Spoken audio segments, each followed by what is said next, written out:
Hoy hablaremos del Génesis. Y para entender esta historia, claro, tenemos que viajar hasta el mismísimo principio de todo. Imaginen esto, antes de que existiera nada, pero nada de nada, solo había el vacío, un silencio absoluto, una oscuridad total, vamos, un lienzo en blanco esperando a que alguien o algo diera la primera pincelada. Pues bien, de esa nada absoluta surgieron las primeras chispas de consciencia. Dos entidades primordiales, los llamados dioses antiguos. Por un lado teníamos a Fardos, el creador, pura energía, pura necesidad de crear, de dar vida. Y en el otro extremo, una figura mucho más compleja, Uman-Zatroth. Y ojo, que no era un solo dios, eran dos seres en uno, atalos para siempre. Uman, el sabio, el que buscaba el conocimiento por encima de todo. Y su contraparte, Zatroth, el destructor, un ser retorcido, pura envidia y celos. Claro, Fardos, con ese ímpetu que tenía, se puso manos a la obra. Intentó crear, una y otra vez, pero nada, cada maravilla que conseguía forjar, ¡zas!, el vacío se la tragaba en un instante. Uman unió sus fuerzas a las de Fardos, pero ni con esas. El resultado era siempre el mismo, el fracaso. Y mientras ellos dos se desesperaban, ¿qué hacía Zatroth? Pues mirar. Simplemente mirar y disfrutar en silencio de cada intento fallido. Se alimentaba de su frustración.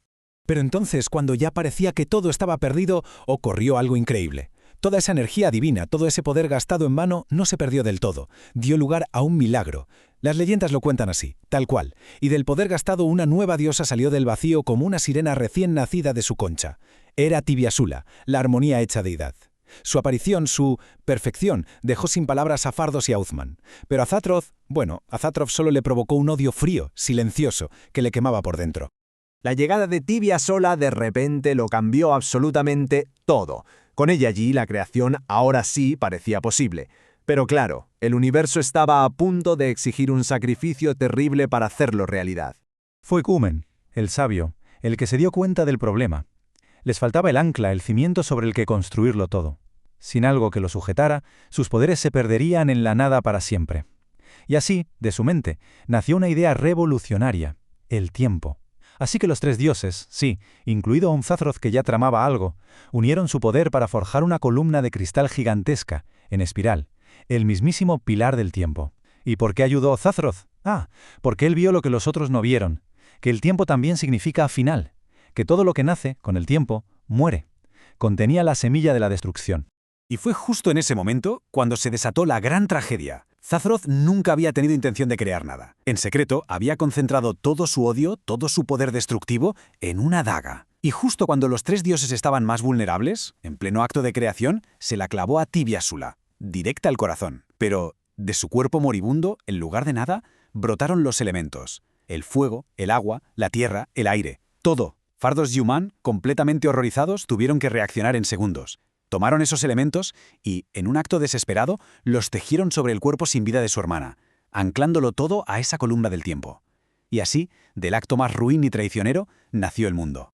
El mundo ya existía, pero eso solo hizo que la rabia de Zatroth creciera todavía más. Su plan había fallado, a medias, así que pensó, vale, no puedo destruirlo, de momento, pero lo que sí puedo hacer es corromperlo, llenarlo de mis propias creaciones. Pero antes de que Zatroth pudiera mover ficha, Fardos y Uman se adelantaron, empezaron a poblar su creación, se fusionaron con los elementos y de ahí nació una nueva generación de dioses. Fardos y el fuego dieron vida a los dos soles, Fafnar y su unión. Uman y la tierra trajeron a Grunor, el señor de los árboles. Fardos se unió al aire para crear a Nornur, el que teje el destino. Y por último, Uman y el mar dieron a luz a Bastesh, la soberana de los océanos. Pero Zatroth estaba observando, esperando su oportunidad. Y la encontró. Vio a Fafner, la diosa del sol tan salvaje, tan temperamental, y vio un alma gemela. La sedujo, y de esa unión tóxica nació Brog, el titán de la furia. Y Brog no fue más que el principio. De su propia rabia encendida nació Garciarak, el primer dragón de todos. Luego, de su propia esencia, Brog creó a los cíclopes. Y para rematar, para tener un ejército que lo arrasara todo, engendró a las hordas, orcos, trolls y goblins. Se acabó la paz. La guerra había llegado al mundo. Y con eso se inauguró la que se conoce como la Era del Caos. Una guerra sin cuartel, una guerra total. Las creaciones de los dioses contra las hordas de Zatroth. Un conflicto tan brutal que estuvo a punto, pero a puntito, de borrar del mapa toda la vida de ese mundo recién nacido. Lo que vino después fue una auténtica catástrofe en cadena. Primero, los dragones, tan orgullosos y ambiciosos, barrieron a los orcos y a los cíclopes, obligándolos a refugiarse bajo tierra. Después, Zatrot, que nunca se cansa de manipular, volvió a engañar a los elementos, y de ahí salió Urgiz, el maestro de los no muertos, y con él, la guerra de los cadáveres. Imaginen ejércitos de muertos arrasándolo todo. Y las razas de los dioses, los elfos, los enanos, lucharon con todo lo que tenían, pero no fue suficiente. Fueron derrotados, aplastados, y los que sobrevivieron tuvieron que esconderse. La pregunta es, ¿por qué? ¿Por qué fracasaron? Eran fuertes, eran valientes, pero tenían un defecto fatal. Eran demasiado rígidos. Les faltaba flexibilidad, la capacidad de adaptarse a un mundo que cambiaba a cada segundo. O los aniquilaron, o peor todavía, cayeron en la tentación y se unieron a Zadroth a cambio de poder. Los dioses aprendieron la lección, pero de la forma más dura posible. Necesitaban algo distinto, una creación que no se rompiera, que se doblara, que sobreviviera a todo.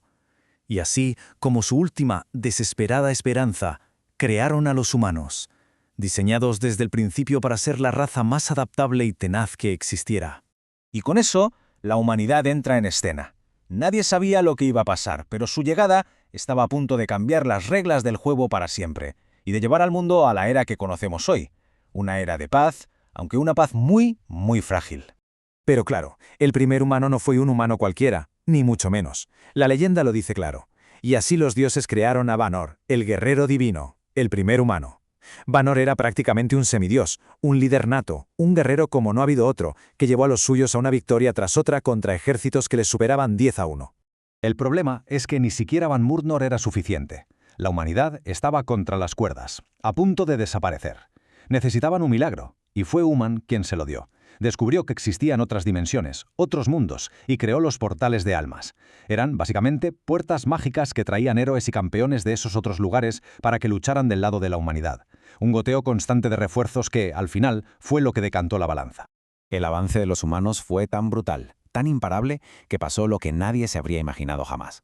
Sus enemigos de siempre, las hordas oscuras que llevaban siglos matándose entre ellos, hicieron una tregua. Se unieron para hacer frente a ese nuevo enemigo común. Y eso, claro, frenó en seco a la humanidad. El resultado fue un empate técnico, un equilibrio de poder muy tenso en todo el mundo. Y por primerísima vez en la historia de este mundo, de ese empate técnico surgió algo parecido a la paz. Inestable, sí, frágil también, pero paz al fin y al cabo. Y ese respiro, ese momento sin una guerra constante, fue lo que permitió a la civilización humana florecer de verdad, construir sus ciudades y prosperar. Pero que nadie se confíe, porque esta historia está muy lejos de haber terminado. Esa paz pende de un hilo. Ya se oyen rumores, susurros en la oscuridad. Los viejos enemigos se están moviendo otra vez. Orcos, no muertos, hasta los dragones. Y claro, todo esto nos deja con una pregunta flotando en el aire, una pregunta bastante inquietante. ¿Estamos a punto de ver otra guerra que lo arrase todo? El futuro, ahora mismo, es una incógnita.